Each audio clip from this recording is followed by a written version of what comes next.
नमस्कार, मेरा नाम डॉक्टर नशा भटनागर है। मैं मेडिकल डायरेक्टर हूँ अवेया फर्टिलिटी एंड आईवीएफ सेंटर की, और आज हम बात करेंगे सेकेंडरी इनफर्टिलिटी के बारे में।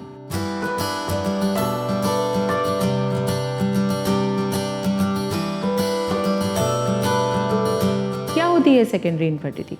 सेकेंडरी इनफर्टिलिटी का मतलब ये है कि आपका पहले से 1 या 2 बच्चे हैं, आपको कंसीव करने में तब कोई दिक्कत नहीं आई, लेकिन अब आपको प्रेगनेंसी होने में दिक्कत आ रही है। आपको लगता है कि सभी कुछ ठीक है, लेकिन फिर भी प्रेगनेंसी नहीं हो पा रही। अगर आप 35 साल से कम उम्र के हैं तो आपके डॉक्टर यूजुअली कहते हैं कि अगर 1 साल तक आपने अनप्रोटेक्टेड इंटरकोर्स किया है और प्रेगनेंसी नहीं हो पा रही तो ये सेकेंडरी इनफर्टिलिटी में आता है। अगर आपकी उम्र 35 साल से ज़्यादा है तो यूजुअली ये क्लासिफिकेशन 6 मंथ्स के बाद लागू हो जाती है।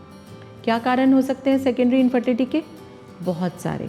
Simple, the first most important thing is उम्र, एज। पहले आप यंग थे, पहले आपकी उम्र कम थी, आपने बीच में गैप दिया और अब आपकी उम्र ज़्यादा है, जिसकी वजह से आपको प्रेगनेंसी होने में दिक्कत आ रही है।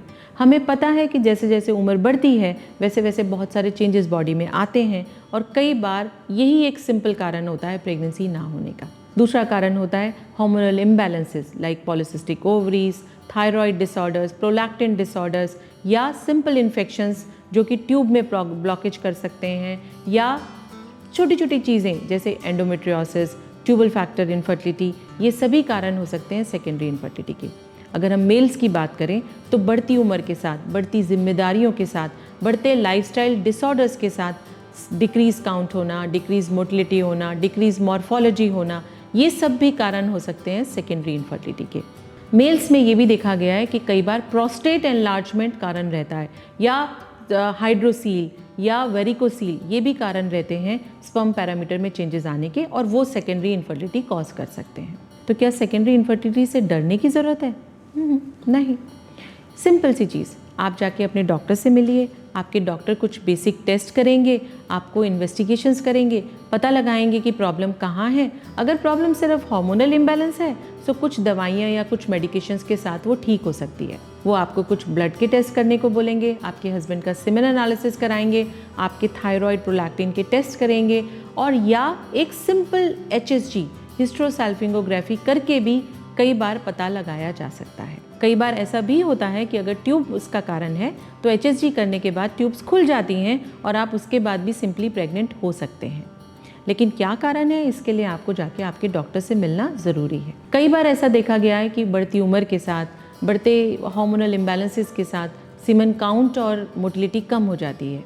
तो सिंपल सा प्रोसीजर लाइक IUI वो भी आपको मदद कर सकता है फिर से कंसीव होने में। Advance treatment like IVF, genetic testing because for age, और लेज़र असिस्टेड हैचिंग, ये सारी चीज़ें भी होती हैं जो आपको मदद करती हैं प्रेग्नेंट होने में। अगर आप 1 साल से ज़्यादा इंटरकोर्स कर रहे हैं और आपकी उम्र 35 साल से कम है, या 35 साल से ज़्यादा है और आप 6 महीने से ट्राई कर रहे हैं, तो प्लीज़ आप जाकर के आपके डॉक्टर से मिलिए।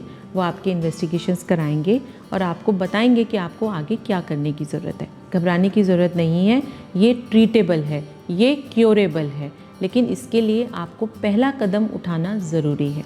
सेकेंडरी इनफर्टिलिटी के बहुत सारे साइकोलॉजिकल इम्पैक्ट भी होते हैं। ज़्यादातर कपल ये सोचते हैं कि यार पहले तो बहुत जल्दी कंसीव हो गया था, पहले तो कोई दिक्कत नहीं आ रही थी। उनके दिमाग में कहीं ये बात भी होती है कि वो हो जाएगा, प्रेगनेंसी हो जाएगी। कई बार इसमें भी वो बहुत सारा समय निकाल देते हैं, और कई बार अपोजिट, ये स्ट्रेस और बढ़ा देता है कि पहले तो बहुत जल्दी हो गया था, अब क्या हो गया, मेरे साथ ऐसा क्या हो गया कि अब मैं प्रेग्नेंट नहीं हो पा रहा। दोनों ही स्थिति में मेरा मानना ये है कि अगर आप आपके डॉक्टर से मिलते हैं तो आपको सही सलाह दे सकते हैं। सेकेंडरी इनफर्टिलिटी में जैसा मैंने पहले ही बताया, सिंपल टेस्ट भी आपको राइट डायरेक्शन दे सकते हैं। सो प्लीज़ टाइम वेस्ट ना कीजिए, आपके डॉक्टर से जाके मिलिए, ब्लड टेस्ट करवाइए, इन्वेस्टिगेशन कराइए, और बहुत जल्दी आपको इसका सॉल्यूशन मिल सकता है। अगर आप इस बारे में और कुछ जानना चाहते हैं या आपके कुछ सवाल हैं, आप नीचे दिए गए नंबरों पे हमें संपर्क कर सकते हैं। हमारी टीम आपको जितनी जल्दी हो सके जवाब देने की कोशिश करेगी। धन्यवाद।